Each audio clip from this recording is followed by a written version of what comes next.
Oi, Bruno, obrigado a todos, sejam todos bem-vindos. Quero começar agradecendo à faculdade pelo convite, por essa oportunidade de a gente poder compartilhar, agradecer a você que está assistindo, pela confiança, pela escolha, né? Talvez você tivesse outras possibilidades de escolher estar aqui com a gente, investindo no seu aprendizado, no seu conhecimento, e eu vou retribuir entregando um conteúdo relevante, prático para o seu dia a dia, e vou entregar o meu melhor, tá bom? Vou entregar aqui os meus 110%.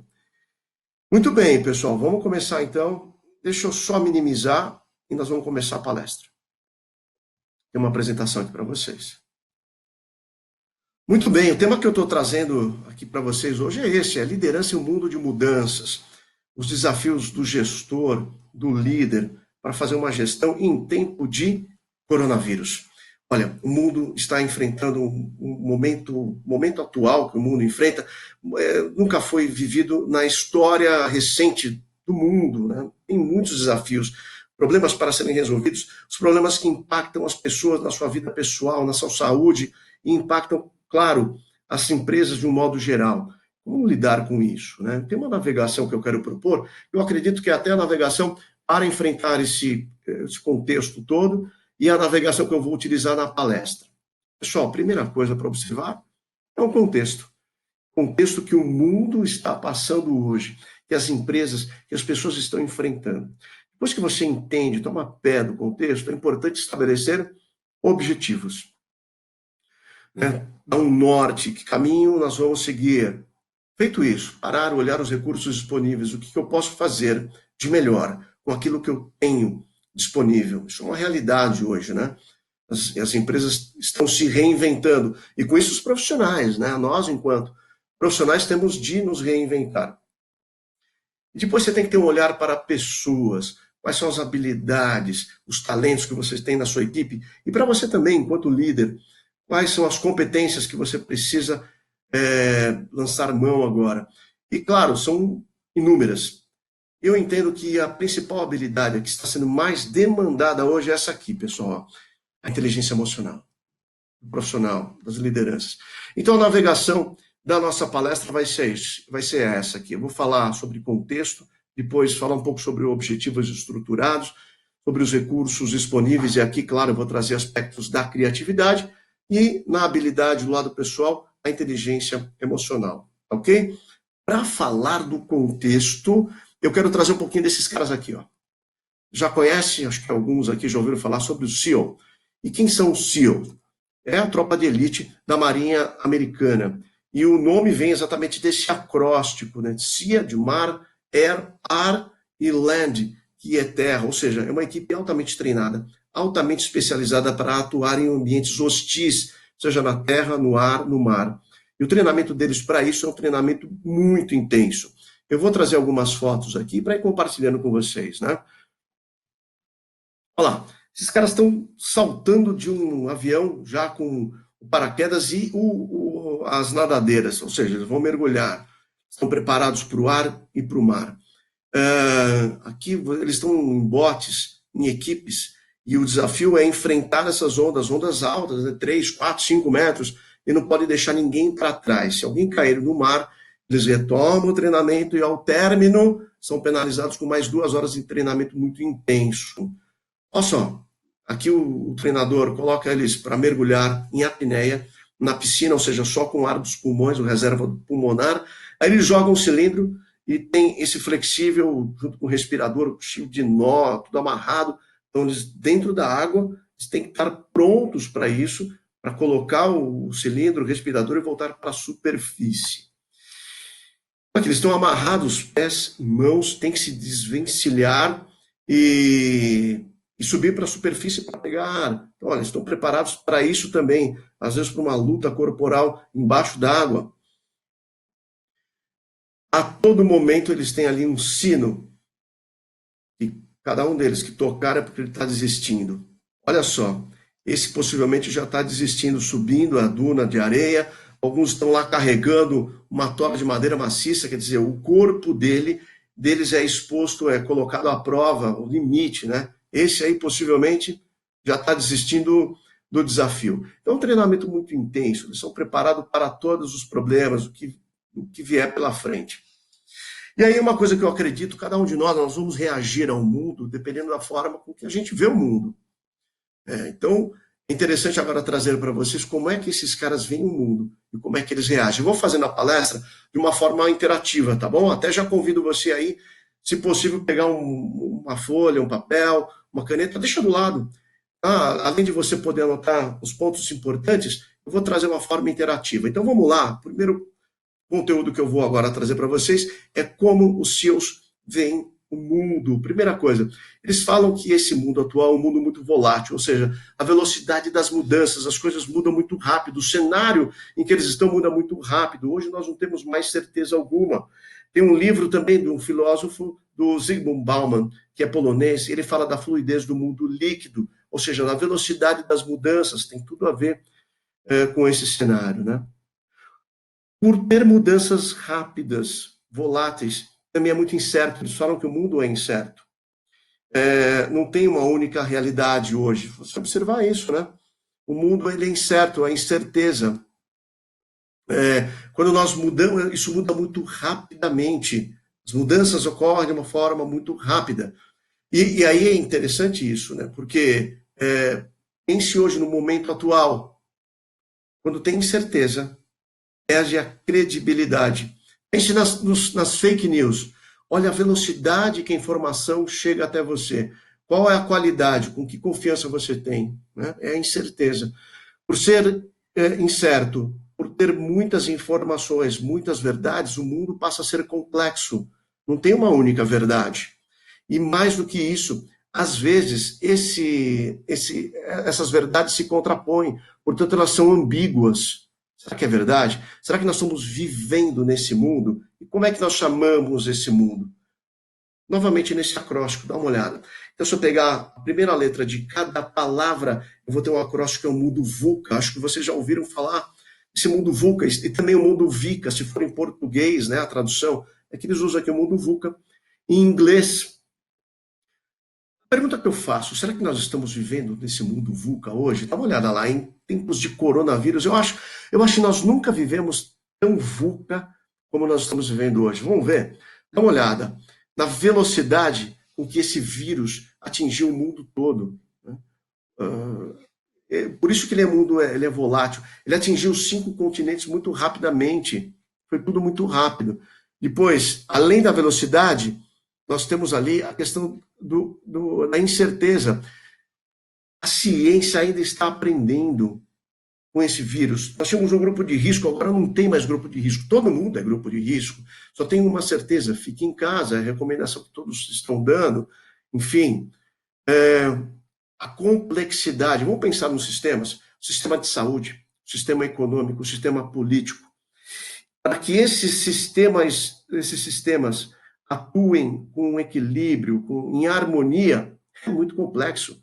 Poderia ser simples, mas é complexo. Essa é a realidade. Depois, a ambiguidade. Você tem duas correntes. Alguns que falam, olha, fica em casa. Outros que falam, precisamos trabalhar. E aqui não tem certo e errado, ok, pessoal? Não tem certo e errado. Cada um que defende o grupo A, o grupo B, não importa, tem as suas razões. Mas olha como ele se contrapõe. Portanto, é ambíguo. Né? Então, esse é o mundo que nós estamos vivendo. Estou trazendo uma frase, não é o mais forte, nem o mais inteligente que sobrevive, é o que está disposto a mudar, a frase do Charles Darwin. Então, falando do contexto, o contexto que nós estamos é um contexto de mudança, um contexto de incerteza, de mudança. É interessante isso, né? Porque, falando aqui da palavra mudança, em português, o final, né, ansa, o sufixo ansa, ele remete sempre ao estado das coisas. Então, pense, por exemplo, em alguém que tem esperança, pessoa que está em tempo de espera. Criança é o criador, o seu estado criativo na essência. Pessoa que está para mudar, está em mudança. Tá? Tem algumas exceções que vêm do francês, por exemplo, aliança, não segue essa regra. Mas, de um modo geral, que interessante. Né?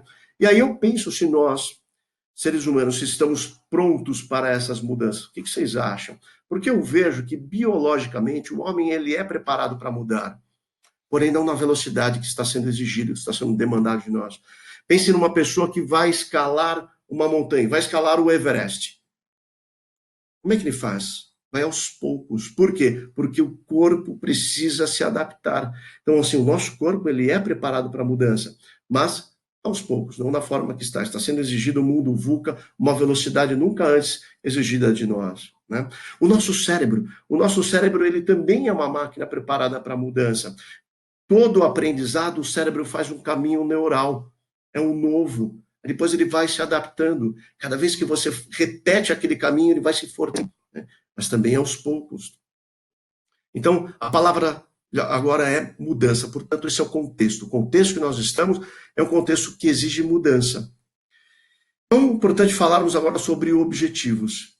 Por que isso, né? Porque quando a gente fala em mudança, vem o incerto. Então, tem um estado emocional que é o medo. As pessoas não sabem, isso gera ansiedade. As pessoas não sabem o que está por acontecer. É importante você, enquanto líder, estabelecer objetivos muito claros. O cérebro reage diante do medo. Uma estrutura que é a amígdala, que vai disparar a adrenalina para você reagir frente ao medo. Você tem uma decisão para tomar diante do medo. Ou você fica e vai lutar, ou você foge. Aliás, essa é uma das condições que o medo trouxe para o ser humano, né? É uma das emoções que nos protege, é o medo. Então, isso é importante a gente observar. Vamos lá, vamos tratar um pouquinho de objetivos? E eu faço uma pergunta. Você estabelece objetivos claros para a sua equipe, com foco e prioridade? E eu quero aqui destacar 3 palavras. Vamos lá. Vou destacar essas 3 aqui. Objetivos, depois eu vou trabalhar a questão de foco e prioridade. Mas é importante que você, enquanto líder, saiba estabelecer para a sua equipe bons objetivos, objetivos estruturados, né? E tem uma forma de você fazer isso de maneira estruturada. Importante ter, né? Primeiro, ele está mensurável. Quanto eu vou investir de energia? Quanto vai ser o meu investimento de capital? Quanto eu vou investir de tempo? Arruma uma forma de você mensurar esse objetivo. Depois, que ele seja bem específico. Lembrando, né? O cérebro ele trabalha com imagens. Aliás, pessoal, eu vou trazendo sempre essa questão da neurociências, e eu não sou neurocientista, mas é importante dizer que hoje o gestor ele precisa ter como aliado as neurociências. Tanto que a faculdade Sensupeg, que é referência em neurociências, tem um curso de MBA que é o Liderança 4.0, com ênfase em neurociência e tomada de decisão. Ela está municiando o gestor com o conhecimento todo que tem na faculdade de neurociência para ele poder fazer uma gestão pautada em estudos, né, estudos científicos. Tá? Então, por isso eu vou trazendo alguns elementos, tá ok? Então, novamente, é importante ter objetivos de uma forma específica, porque o cérebro trabalha com imagens, então fica muito mais simples, mais fácil para ele saber por onde seguir. Temporal faz parte do planejamento, que são as ações alcançáveis. Então, as ações que precisam ser praticadas para este objetivo ser alcançado precisam estar dispostas na linha do tempo, por isso o elemento temporal, e aí você já começa a falar de planejamento. E por fim, tem que ter um significado, tem que fazer sentido para você, para a sua equipe e principalmente para a sua empresa. E quando você atende a todos esses elementos de uma forma estruturada, você juntando ali as letras, a primeira letra de cada palavra, você tem metas. Qual a diferença de metas para os objetivos? É que as metas já têm um senso de urgência, elas estão dispostas na linha do tempo. Tanto que você pode ter várias metas para um único grande objetivo. Tá? Então, por isso é importante você trabalhar de uma forma estruturada. Então, isso aqui é o tema de objetivos. E aí, naquela pergunta que eu fiz, além dos objetivos, pergunto para você: você também tem foco? Está trabalhando o foco da sua equipe e estabelecendo prioridades? Fala um pouquinho da palavra foco, né? Porque a palavra foco vem de focos, vem do grego. E focos em grego significa fogo. Então, o que acontece? Lá nos primórdios, o homem ele só tinha foco à luz do dia. Ele só tinha visão à luz do dia. Com o fogo, focos, lembra? Ele passou a ter acesso à visão noturna, então ele teve muito mais foco. Ele conheceu um mundo diferente, à noite. Então, isso que é foco. E é importante você ter foco em prioridades, porque se você não estabelece prioridades, talvez você esteja fazendo um monte de coisa e não esteja alcançando o resultado esperado. Talvez você já esteja sendo multitarefas. Aliás, hoje tem muito isso, né? As pessoas estão trabalhando muito home office nesse tempo de pandemia. Estão trabalhando muito home office, estão acumulando funções, estão trabalhando em casa também é o local, é o lar, é o local de trabalho, estão dando conta de filhos, estão dando conta de telefonemas, do cotidiano. E será que estão sendo multitarefas? Eu acredito que sim. E aí eu vou trazer uma primeira experiência para vocês aqui. Porque tem pessoas que falam, puxa, eu sou multitarefas e eu me dou bem com isso. Eu gosto, eu tenho energia. Ok, eu acredito. Mas a pergunta é, será que está sendo eficiente? Né? Lembrando, o nosso cérebro é uma máquina que ele vai economizar energia. Então, quando ele faz aquele caminho neural, ele vai aprendendo aquilo, ele vai fazendo de uma forma automática, desde que sejam atividades motoras. Pense como você aprendeu a dirigir um carro. No começo foi tudo muito complexo. O teu cérebro teve que criar caminhos neurais para aquele aprendizado, fazer novas sinapses para aquele aprendizado. E depois, na segunda vez, na terceira vez, conforme você foi aprendendo, foi dominando aquela atividade de dirigir, você faz no automático, você nem pensa, na verdade, nem pensa. Então, o teu cérebro está programado para isso, para não gastar energia. Mas a questão é que, quando você faz atividades simultâneas e que demandam um processamento cognitivo elevado, muito mais apurado, então você está numa reunião e, de repente, você consulta o celular, consulta o WhatsApp, vai ver o seu e-mail. Será que o teu cérebro está processando com qualidade essas duas atividades? Bom, vamos ver, vamos fazer um desafio, tá ok? A questão é, ser multitarefas aumenta a produtividade? E aí, mito ou verdade? Pessoal, vocês estão aí com aquela folha que eu falei? Agora é a hora. Vou propor uma atividade, convidando você, claro, se você quiser experimentar, quiser fazer. Vou posicionar aqui, vou explicar o que vai acontecer. É bem simples. Você vai escrever, espera um pouquinho só, vou explicar e depois você vai para o desafio. Você vai escrever a palavra multitarefas em letra de forma. Vou explicar, depois eu vou disparar o cronômetro e você vai ter na tela um cronômetro. Você vai escrever a palavra multitarefas o mais rápido possível. Você vai fazer o seu melhor. Então, essa é a primeira atividade. E logo em seguida você vai numerar, colocar um número de 1 a 12 embaixo de cada letra. Assim, ó. Bom? E aí eu vou, então, disparar. Então, espera um pouquinho. Eu vou disparar, vou colocar aqui um cronômetro. Ficou claro aí qual que é o desafio? Vou colocar um cronômetro e vou fazer uma contagem regressiva. 3, 2, 1. Quando eu disser 1, aí você começa. Escreve o mais rápido que você conseguir. Depois que você escrever, você vai numerando, tá bom? Quando você terminar, olhe para a tela e veja qual o número que está apontando lá. Você vai ter 60 segundos. É mais que suficiente, tá bom? Mas vai fazendo no seu tempo. Você tem até 60 segundos. Vamos lá, então, vou colocar o cronômetro, atenção. Vou contar. 3, 2, 1. Escrevendo.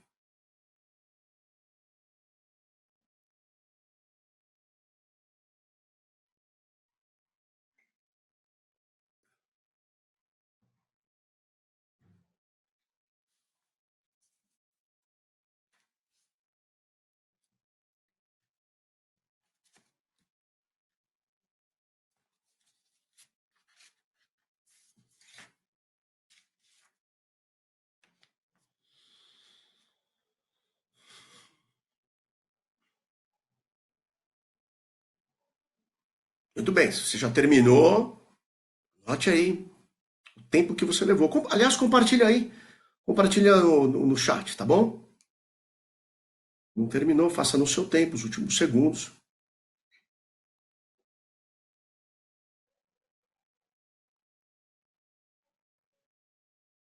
Tempo, olha lá, deu tempo. Muito bem. Pessoal, anote o seu número, reserve aí um pouquinho a informação. Vamos para uma segunda etapa, tá? Agora o desafio é diferente. Lembre que agora você processou no teu cérebro uma tarefa por vez. Primeiro você escreveu a palavra, depois você trabalhou com números. Agora vai ser diferente. Você vai escrever, ao invés na horizontal, na vertical. Porém, você vai fazer duas atividades simultâneas, tá? Você vai escrever uma letra e colocar o número correspondente a essa letra, o número 1. A segunda letra, coloca o número 2. A terceira letra, número 3. E assim por diante, até você completar a palavra e até terminar o número 12, tá bom? Então são as duas atividades. Faça no menor tempo possível. Da mesma forma, eu vou colocar agora aqui na tela o cronômetro e vou contar 3, 2, 1, vou disparar. Valendo? Vamos lá? Atenção. 3, 2, 1.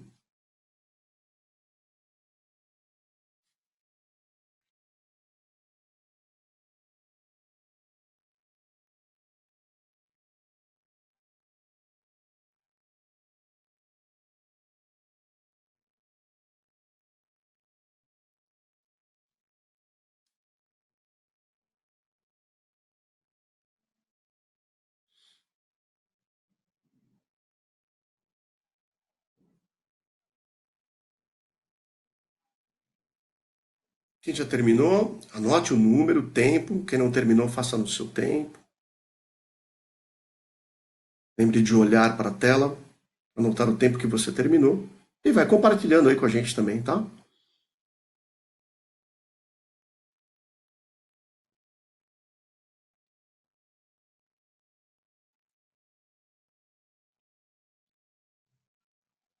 60 segundos, deu tempo, olha lá. Então, ó, vou pedir para você fazer agora uma autoavaliação.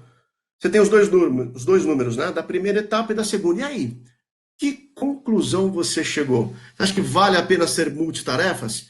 Novamente, né? Porque talvez você fala, puxa, eu faço muitas coisas no meu dia, eu sou um cara multitarefas e faço bem. Tá, mas será que tem eficiência? E tem uma outra coisa que eu gosto de trazer à reflexão, é a questão da energia. As pessoas normalmente avaliam, nos negócios a gente avalia o ROI, né? O valor, o retorno do investimento, mas e o ROE, o retorno sobre a sua energia? O quanto você colocou para fazer de energia essa segunda tarefa, né? O cérebro estava ali se posicionando, opa, agora é letra é número, né? Vai dando um nó. E aí, perdeu eficiência sim ou não? Vou deixar para você avaliar, tá ok? Porque o importante aqui é ter o foco. Por que nós vamos trabalhar com foco? Porque tem oportunidades diante de um cenário. É importante que você foque em soluções. Eu vou estar lançando isso aqui, ó, como identificar oportunidades no cenário de crise. Lembrando, quando eu falo em oportunidades, tem uma figura que é a figura do empreendedor, que sempre está buscando por oportunidades. E aqui, no ambiente organizacional, é importante a gente falar, quando se fala em empreendedor, entender que é o intraempreendedor também, porque o comportamento é o mesmo, é o comportamento de dono. Como é que esse cara atua? Como é que esse cara faz? Quais são os comportamentos que levam ele a ter resultados? Quando a gente fala em oportunidades, tem duas coisas para observar. Primeiro, quais são os problemas que ainda não foram resolvidos? Aí tem oportunidade. E quais são as necessidades que ainda não foram atendidas? E se foram atendidas, como é que eu posso fazer com mais eficiência? Como eu posso fazer melhor? Um exemplo, né? A questão da necessidade de comunicação. Essa necessidade sempre existiu, porém foi mudando a forma de atender. Desde os primórdios, o homem se comunicava por fumaça, por sinais, pombo correio, depois vem carta, telegrama, fax. Olha só como é que foi mudando. Depois o telefone celular. Pensa hoje no telefone celular, o que menos você faz com o telefone celular é telefonar, é ligar. Ele virou uma máquina de soluções, o telefone celular. O que menos você usa é para telefonar, você manda mensagens, né? Então, desta forma que o empreendedor e o intraempreendedor utiliza para pensar em soluções. Vamos ver uma coisa aqui. Primeira coisa, o objetivo, o que quer.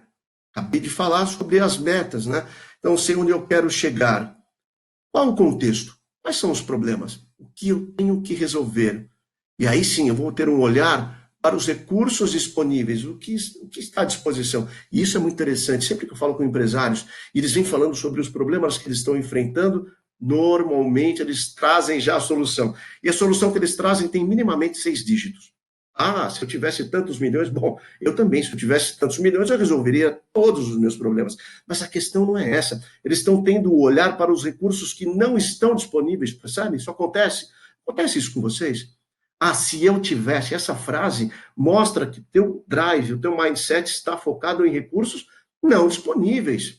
Mas quais são os recursos disponíveis? O que eu posso fazer melhor? E quando eu falo sobre recursos disponíveis, tem uma competência fundamental, que é a criatividade, porque a criatividade é uma ferramenta para solucionar problemas, olhar para novas possibilidades. É isso que eu vou trazer para vocês, né?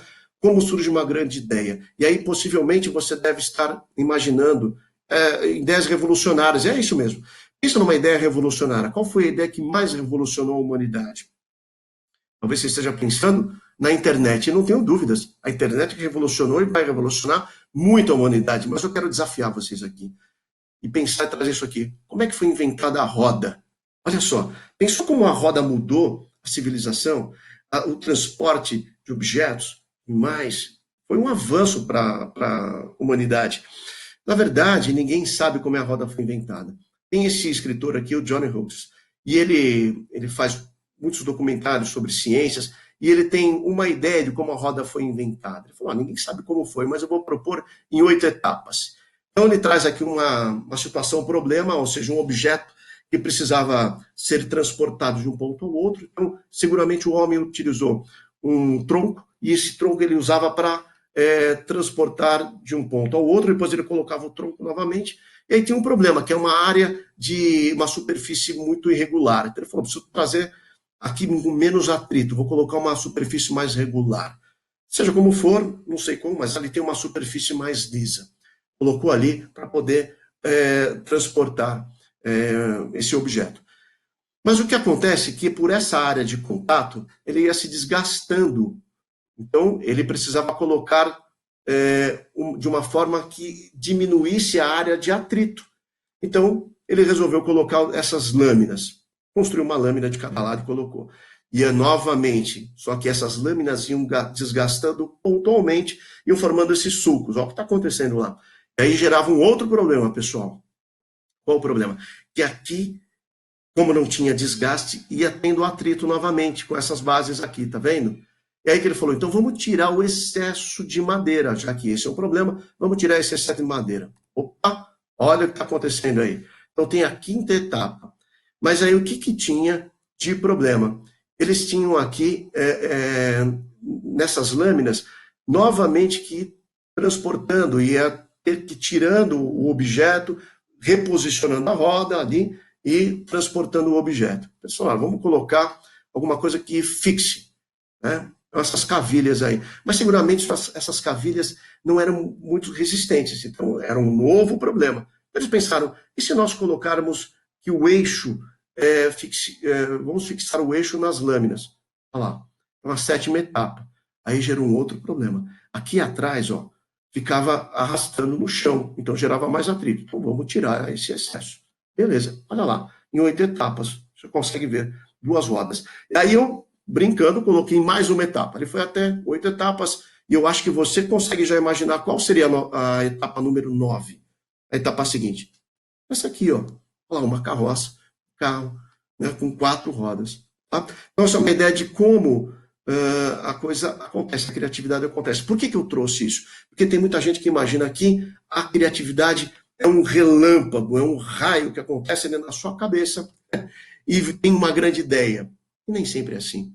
Né? Veja na música. Talvez você imagine que um compositor, ele senta ali no piano e vai tocar, e já vem aquela intuição na cabeça dele. Não é assim. Dorival Caymmi, que foi um compositor baiano, e ele dizia, né, que ele tinha muita tranquilidade para fazer a música. Tem uma música dele chamada João Valentão, e ele contava que essa música ficou 10 anos numa gaveta esperando uma palavra que ele não encontrava, até que ele encontrou a palavra que ele entendeu que ela era a palavra certa para aquela música, naquele trecho. Ficou 10 anos na gaveta. Por que eu estou falando isso? Porque, na verdade, a criatividade não é um momento. Não existe aquele momento criativo, ele é um processo, ok? Como é que é o processo? Tem a preparação, ou seja, tem um problema, precisa ser resolvido esse problema. O que eu faço? Quais são os recursos disponíveis? Aí tem algumas possibilidades. E aí essas ideias entram no processo de incubação. Qual seria a melhor ideia? O que eu vou fazer? Até que você entende, esse é o melhor caminho. Aí é a iluminação. Vamos seguir por esse caminho, mas vamos ver se ele dá certo. E a verificação. Muitas startups, no mundo dos negócios, startups utilizam esse processo. Ou seja, fazem um modelo de negócio, criam várias possibilidades, aí eles criam um protótipo, vão para o mercado, entendem, aprendem, buscam investidores. Aí quando eles entendem, verificam, né, mudam o protótipo, quando eles entendem que esse é o caminho, aí eles lançam o produto. Tá? Então tem essa etapa do modelo clássico proposto por Graham Wallace. Muito bem. E quando a gente entra no processo criativo, e é importante observar os recursos disponíveis. Quais são os recursos que estão disponíveis e que podem me ajudar nesse processo? Eu vou trazer aqui um exemplo. Teve um professor de música, foi contratado para ensinar os jovens de uma comunidade carente do Paraguai, chamada Cateura. Então ele tinha que ensinar música, ele falou assim, bom, quais são os recursos disponíveis? Então pensem comigo, quais são os recursos disponíveis para um professor de música? Partitura, instrumentos musicais, alunos, talvez outros professores, estantes, seja como for, esses recursos. Para surpresa dele, quando ele chegou nessa comunidade, não tinha nada disso. Era um aterro sanitário, tinha muito lixo. Aliás, esse era o recurso que ele tinha. Falei, então como é que eu vou fazer para ensinar música para esses jovens? E ele teve a ideia de experimentar e começar a produzir instrumentos musicais a partir do lixo. Dá uma olhada nessa foto aí. Olha lá, tem um violoncelo, um contrabaixo, violinos. Olha o que eles fizeram com os materiais que vêm do lixo. Então é a orquestra de Lansfield. Depois vocês podem ouvir um pouquinho do trabalho desses jovens talentosíssimos, é fantástico o som deles, é emocionante. E esses jovens ganharam o mundo, estão se apresentando em todos os lugares, em vários países. E aí, com esse cachê que eles estão ganhando, eles mudaram a realidade da comunidade deles.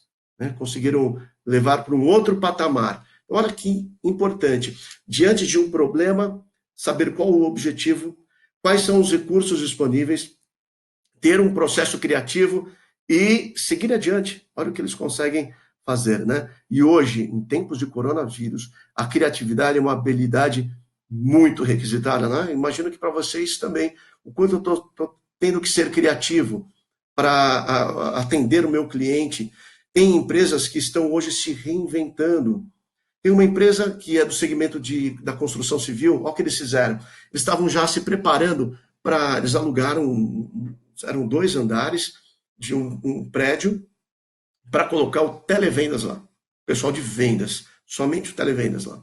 E aí, nesse momento, veio toda essa pandemia, essa loucura, o que eles falaram? Vamos olhar os recursos disponíveis. As pessoas podem trabalhar de casa, o recurso disponível é a tecnologia, as plataformas de comunicação. Eles foram muito criativos, estabeleceram os critérios, os indicadores e começaram a trabalhar em casa. Bom, conclusão, pessoal.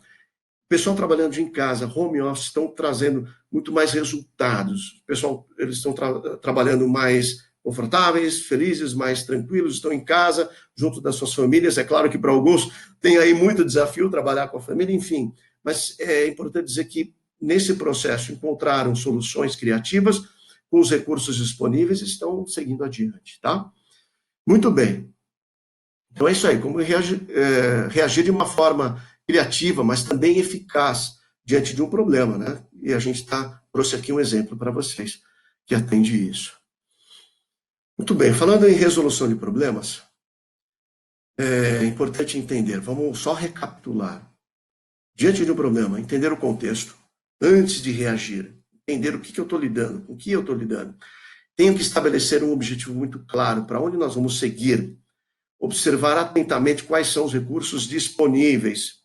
Aí sim, construir um ambiente colaborativo. Por quê? Porque o adulto, dentro da andragogia, o aprendizado do adulto, ele precisa se sentir seguro para poder colaborar. Então, é importante que não tenha julgamento, para que você tenha um ambiente colaborativo, para que as pessoas possam colaborar. E, por último aqui, use a criatividade para encontrar soluções com a sua equipe. Então, traga a equipe junto, ok? Muito bem, falando em criatividade, quero trazer ferramentas, acho importante para você ter coisas práticas. Uma primeira ferramenta que é muito conhecida é o brainstorm. E o que é o brainstorm? Senão aquela tempestade de ideias em que as pessoas vão sugerindo soluções. Então, o que é importante no brainstorm? Primeiro, as pessoas precisam ser convidadas, ninguém é obrigado a participar de um brainstorming. Tem que ter um facilitador, ele vai trazer uma situação, um problema. É importante que não haja julgamentos, um ambiente colaborativo, seguro para as pessoas poderem falar, e limitar a um tempo. Eu sugiro aqui 15, 20 minutos, não mais do que isso, porque a criatividade adora tempo, adora tempo. Se você deixar, o pessoal fica dando sugestão o dia inteiro e vocês nunca vão chegar numa solução. Estabeleça um tempo, tá bom? Deixa eu dar um exemplo aqui prático, um case de como foi feito aqui o brainstorming. Uma empresa de sandálias de borracha. Não vou falar o nome, mas certamente você já sabe. Aquelas sandálias que não deformam, não tem cheiro, não soltam as tiras. Essa daí, eles estavam com problemas de vendas. Então, eles fizeram uma proposta lá com a equipes de vendas, uma equipe também de outros setores, trouxeram as pessoas e, olha, o que nós podemos fazer de melhor? Deixa eu ouvir vocês, vamos lá, brainstorm, tragam as ideias, né? Então, eles começaram a falar, vamos fazer um outro formato, vamos mudar a cor, as tiras vamos fazer de tecido, e foram trazendo sugestões. Até que uma das participantes era uma mulher, e ela trouxe 2 perguntas matadoras que aí a empresa conseguiu encontrar a solução. A primeira pergunta que ela fez foi, para vocês homens, quantos pares de calçados vocês têm? Eles falaram, tenho 1, tenho 2, tenho 3, tenho 5, enfim. Ela fez a segunda pergunta matadora. Liguem agora para suas mulheres e perguntem quantos pares de calçados elas têm. Neste momento, eles pararam e falaram, este é o caminho, público-alvo. Nós estamos fazendo para o público errado. Vamos cuidar de oferecer um produto para as mulheres, com designs, eles têm inclusive uma com pedras semipreciosas, que é caríssima. Então, e essa marca ganhou o mundo depois disso. Partiu de um brainstorming. Ganhou um mundo, hoje está no mundo inteiro vendendo muito. Tá? Então, essa é uma ferramenta básica, simples, mas muito funcional. E eu quero trazer mais uma aqui, uma sugestão, que é a técnica da combinação. Ou seja, como é que eu combino, principalmente produtos, 2 produtos, e eu vou trazendo um terceiro produto, tá bom? Então, usando o brainstorm, coloco 2 produtos, pega aí na sua empresa 2 produtos e começo a combinar. Eu vou trazer algumas ideias aqui, algumas situações. Primeiro, tem deixa eu colocar a imagem mais para cá.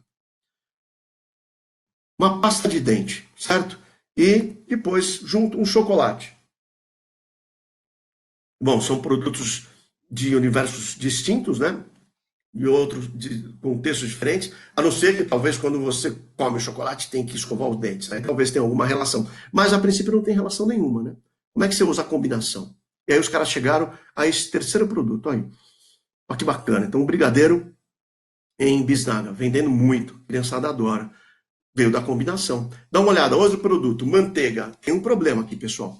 Não sei se isso acontece com você. Você pega a manteiga, tira da geladeira e vai passar na torrada. O que acontece? A torrada vai quebrar, vai esfarelar, é horrível isso.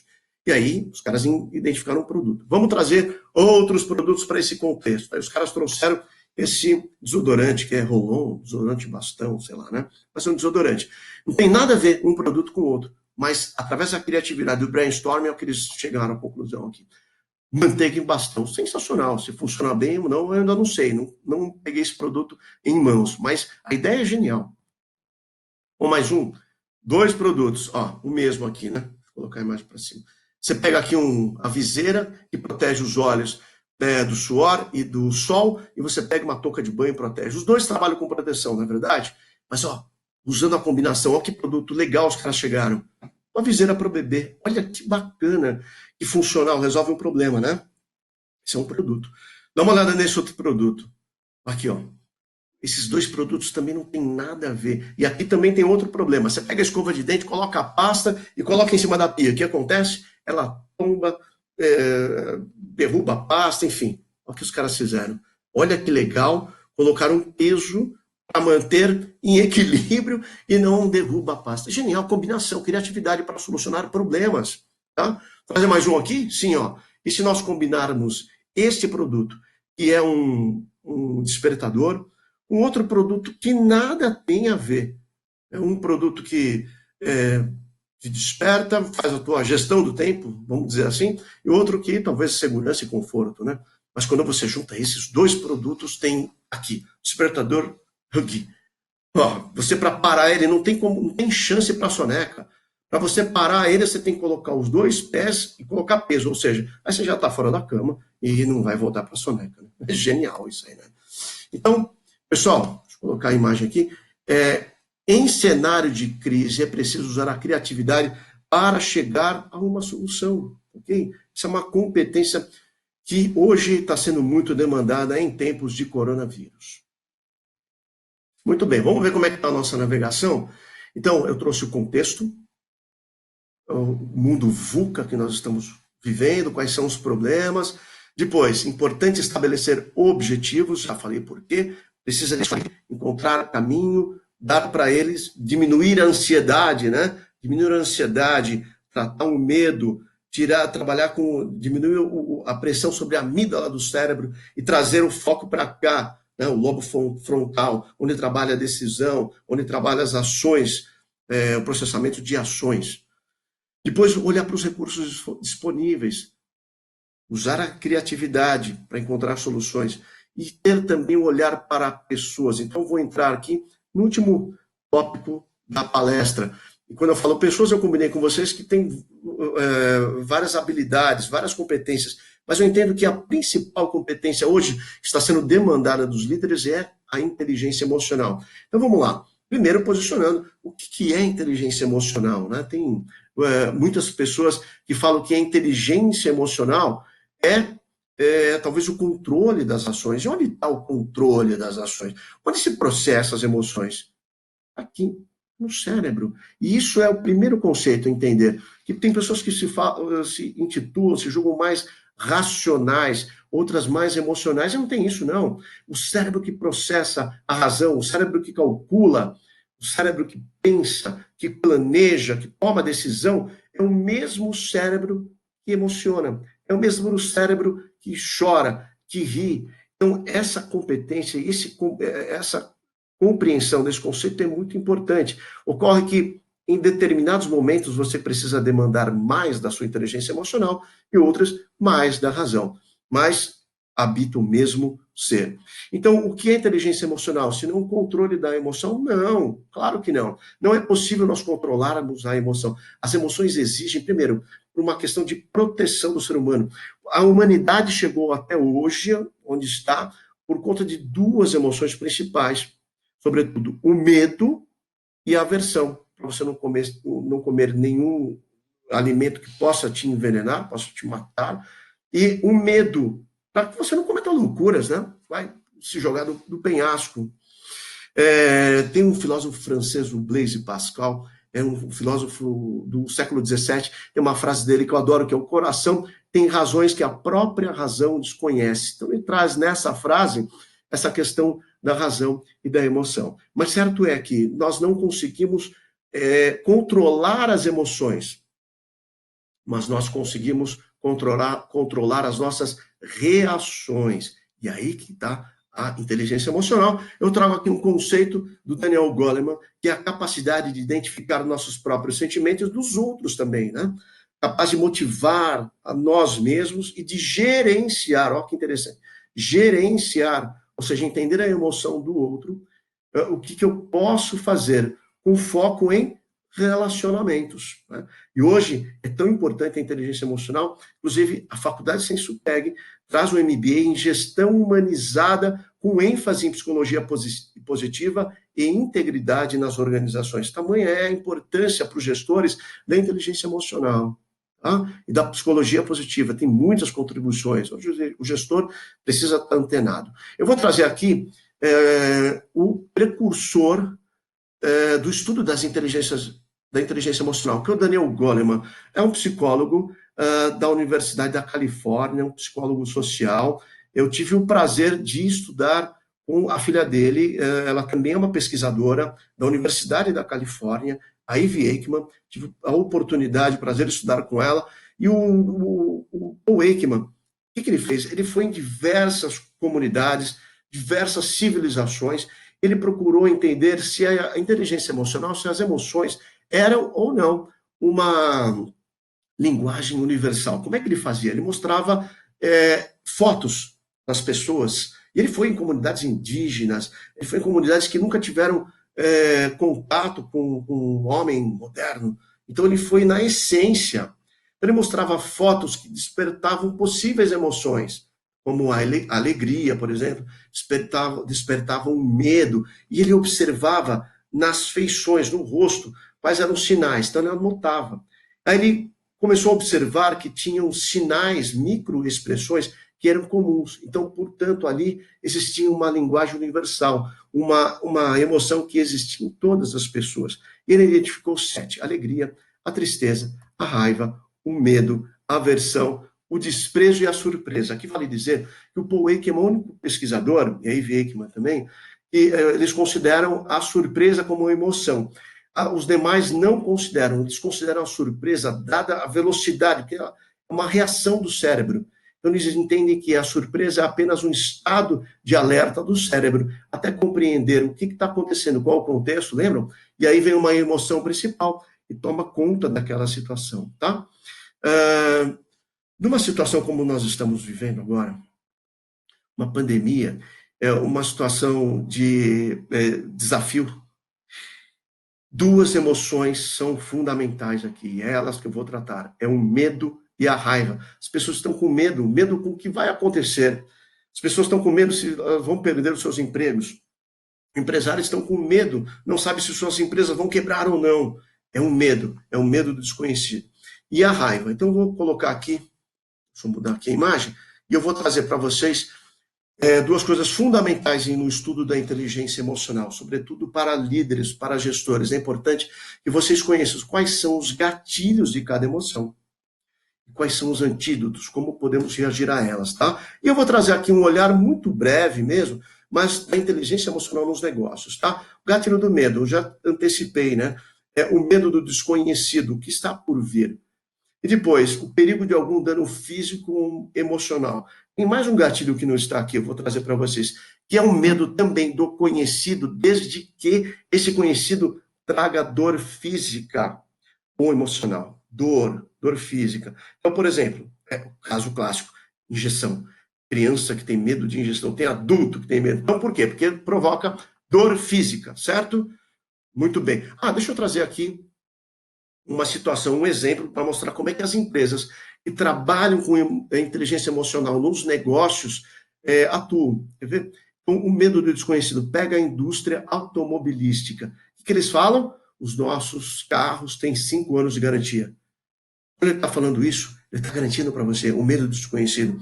Às vezes o pessoal do marketing digital vende algum produto. Olha, você tem direito a conhecer o nosso produto e se você receber o produto na sua casa, não ficar satisfeito, você pode devolver. Aliás, isso é também do Código de Defesa do Consumidor, é uma garantia. Mas qual que é a emoção que tem ali?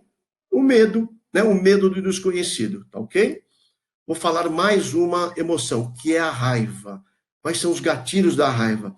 Aqui tem um primeiro gatilho da raiva, que é a interferência física. É fácil entender isso. Imagina que você vai até o banco, você passa por aquela porta giratória, para aquela porta, vem um segurança e pede para você, o que você tem no bolso? Tal. Isso é interferência física. Causa raiva. Tem mais um aqui, o desequilíbrio no senso de justiça individual. Pense em momentos anteriores que você experimentou muita raiva. Busque ali naquela situação qual foi a injustiça que foi cometida, porque isso é um gatilho. Tem mais um gatilho que eu quero trazer, ofensa a valores pessoais. Sabe aquela situação, pessoal? O meu santo não bateu com o dele. O que é isso? Não é nada espiritual, é o gatilho de uma emoção, é o gatilho da raiva. O meu santo não bateu com ele significa que alguma ação, alguma atitude que essa pessoa praticou ofendeu algum valor pessoal meu, né? Quando você estuda psicologia positiva, você estuda sobre valores também. Isso é importante, o líder precisa conhecer isso. É fundamental para o gestor conhecer. Eu vou trazer um exemplo aqui para vocês. Eu estou falando da justiça individual, mas quando se trabalha inteligência emocional nos negócios, trabalha o desequilíbrio no senso de justiça coletiva. Vou trazer um exemplo pontual aqui. Trazer o exemplo da Amazon. A Amazon fez um estudo de inteligência emocional porque eles têm uma loja física, chama-se Amazon Go. Então, eles fizeram um estudo para entender ali onde estavam os gatilhos de interferência física. Eles falaram, olha, uma interferência física que tem na nossa loja é o nosso cliente passando no caixa. Ele tem que parar no caixa para pagar. Então, eles colocaram, o que eles fizeram? Eles fizeram um dispositivo, um aplicativo, chamado de Amazon Go, vocês podem pesquisar na internet, tem vários vídeos falando, é bem legal. Como é que funciona? O cliente faz o cadastro, coloca lá o cartão de crédito, quando ele entra na loja, tem sensores que identificam ali o celular dele, então que esse cliente está na loja, e ele pega o carrinho, vai fazendo as compras, quando ele coloca o produto no carrinho, já faz o lançamento no cartão de crédito dele, faz o lançamento, só fica sujeito à aprovação. Quando ele sai da loja, é feita a aprovação. Então, ele coloca o carrinho, lança no cartão de crédito dele e lança já no estoque. É muito legal. Então, o cliente entra na loja, pega o produto, coloca no saquinho e sai da loja, vai para casa. Quando ele sai da loja, os sensores identificam que ele saiu, a compra que ele fez, quais eram os itens, lança no cartão de crédito dele e já no estoque. É sensacional isso. Tem algumas lojas, inclusive aqui no Brasil, aqui em São Paulo, tem uma no Itaim, não é da Amazon, outro empresário que fez nesse mesmo sentido, um aplicativo. Ok? Bom, vamos falar um pouquinho agora da liderança da inteligência emocional para o líder. Vou trazer aqui, deixa eu também tirar essa imagem daqui para vocês possam ver. Estou trazendo uma referência aqui, que é do Daniel Goleman, Inteligência Emocional, a Formação do Líder. Então, é para a liderança. Bom, recomendo a leitura, fortemente a leitura desse livro. É um clássico para quem estuda inteligência emocional e para cada capítulo ele faz um resumo, tá bom? Eu vou trazer ali em frases apenas os principais pontos. O que o Daniel Goleman trata? Ele fala da empatia, né? De ter a empatia. E aqui, ter a empatia não é só se colocar no lugar do outro. Vamos deixar esse clichê de lado. O líder tem que ir além desse clichê. É se colocar no lugar do outro, é mais do que isso. Mas é sendo o outro, tá bom? Empatia. Também gerenciar seu estado de humor. Ninguém merece trabalhar ao lado de quem está de cara feia o dia inteiro. E esse é um desafio para as lideranças, ok? O seu estado de humor. Ou seja, total compreensão das suas emoções. Pense, olha, pessoal, quais foram os gatilhos? Depois eu posso compartilhar, eu mando aí para o Bruno, outros gatilhos das demais emoções. E a ideia é, qual foi o principal gatilho? E eu vou dar uma dica aqui. O que acontece é a questão do controle. Muito do estresse que é gerado no dia de hoje é porque nós estamos sujeitos às emoções de situações, despertadas por situações das quais nós não temos controle. Tá? Então pensa no que você tem controle. Se você observar, vê lá, no seu ambiente de trabalho, você tem controle dos funcionários? Muito pouco, você tem influência. Você tem controle dos fornecedores? Numa negociação, talvez, mas é influência, não é controle. Você tem controle do seu cliente? Não, você tem influência, percebe? Então, às vezes a gente fica com raiva de situações porque nós não temos controle do todo. Então, pensem nisso, do que de fato eu tenho controle. Eu tenho controle das minhas ações. Eu tenho controle dos meus objetivos. Eu tenho controle do meu planejamento. E quando eu falo planejamento, mesmo que algo dê errado, eu tenho controle de fazer outras ações para seguir adiante. Né? Lembrando, planejamento não é um trilho que não foi feito para mudar, é uma trilha. Trilha, se eu tenho um problema, eu planejo de uma forma diferente. Vamos seguindo. Foco no futuro positivo, seja um líder inspirador. Se você não inspirar as pessoas que estão com você, elas não vão te seguir. Tá? Se você não acreditar na sua ideia, as pessoas também não vão acreditar. Oriente, treine, desenvolva. E aqui desenvolver é uma das funções do líder, é desenvolver novas lideranças e forneça feedbacks. E aqui é importante, né? Feedback, não existe feedback positivo ou negativo, existe feedback. O que a pessoa vai fazer com ele e vai dizer se é positivo ou se é negativo. Tá? Então, preciso fornecer um feedback pensando no desenvolvimento da minha equipe, do meu colaborador, pensando no desenvolvimento de competências. Portanto, o feedback tem que ser legítimo, tem que ser feito do coração. Não são só palavras vazias. É uma intenção de querer o melhor para o outro, tá bom?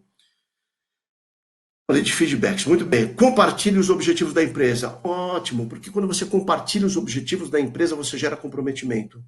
Né? Quando você compartilha a tua visão com os outros, você está comprometido. Porque se não der certo, é a tua imagem. Ali está em jogo o teu sucesso, o sucesso da tua equipe. Compartilhe os objetivos também para que todos saibam para onde a empresa está seguindo, qual o caminho que nós estamos indo. Né? Lembra daquilo quando eu falei de objetivos? Quando as pessoas não sabem para onde elas vão, vem um ambiente de insegurança, o estado emocional do medo. É o que acontece? O sequestro da amígdala. Amígdala. Então, as pessoas reagem de uma forma impensada. E aí, quando você coloca um objetivo, você traz um elemento de segurança, diminui a pressão sobre a amígdala, traz para o lobo frontal, córtex frontal, né? Onde vão ser tomadas as decisões, as ações executivas. Cria um ambiente de confiança, o adulto precisa disso, se sentir confortável, seguro, para poder contribuir, porque se não tem um ambiente de confiança, esqueça a criatividade. Ele pensa, o quê? Eu vou falar? Eu vou dar sugestão? Não, não vou. Então, deixe com que as coisas fluam. Mais uma outra dica que o Daniel Goleman ele dedica um capítulo para isso. Só para isso. Pratique a meditação. Parece clichê, não. Experimente hoje para as lideranças praticar a meditação. E a meditação é diária, com consistência, alguns minutos por dia. Você tomar algumas respirações de uma forma pausada, você já vai ver que o seu dia vai ser diferente, mais concentrado. Lembra do foco que eu trouxe? Foco, focus. Identifique seu estilo preferencial de liderança. Bom, muito bem. Aqui, o Daniel Goleman também dedica um capítulo inteiro para estilos de liderança. Não cabe eu aqui dizer, me aprofundar, o objetivo não é esse, mas já que eu recomendei aqui a leitura, é importante dizer que ele fala o seguinte, que cada um de nós temos um estilo preferencial, mas é importante para o gestor lançar mão de diversos estilos, dependendo da equipe com que ele está liderando, ele precisa ser mais assertivo ou não, mais diretivo ou não, e dependendo também do contexto, né? Então, dependendo do contexto, do problema da equipe, ele precisa mudar o seu estilo de liderança. Aqui eu coloquei entre parênteses, porque é algo que eu estou sugerindo, que é invista no autoconhecimento. Quando você investe em se conhecer, você conhece o outro também. Quando conhece a você, conhece o outro, você está melhorando o relacionamento. Você consegue ser um líder muito mais hábil. Okay? E aí, lidere pelo exemplo, ele traz muito isso. Lidere pelo exemplo. E aqui eu vou trazer um pouco da física para comprovar isso. Muito bacana. A física nos fala, né? A velocidade da luz é muito maior que a velocidade do tempo. Portanto, primeiro eu te vejo, né? Luz, primeiro eu te vejo. Eu vejo as suas ações, as suas atitudes. Depois eu te ouço. Velocidade da luz, velocidade do som. Primeiro eu quero saber se você é um líder congruente, coerente, né? Você realmente pratica aquilo que você faz? Ou você é aquele médico que fala, deixe de fumar, mas você fuma? Né? Então, pratique e lidere. A liderança pelo exemplo. Tá ok, pessoal? Muito bem, vamos só relembrar tudo que nós falamos nessa aula, nessa palestra. Primeira coisa, na situação de crise, na situação que você está vivendo agora, pare, olhe o contexto. Observe quais são os problemas, relacione os problemas. Quais são os problemas que os meus clientes estão enfrentando? Quais são as necessidades? Eles precisam da entrega em casa? O que eles precisam? É a medicina, a telemedicina? Não, eles precisam ser atendidos. Então, a telemedicina. Né? O que eles precisam? Quais são os objetivos? Para onde nós vamos seguir? O que minha empresa precisa entregar? Quais são as necessidades da minha equipe?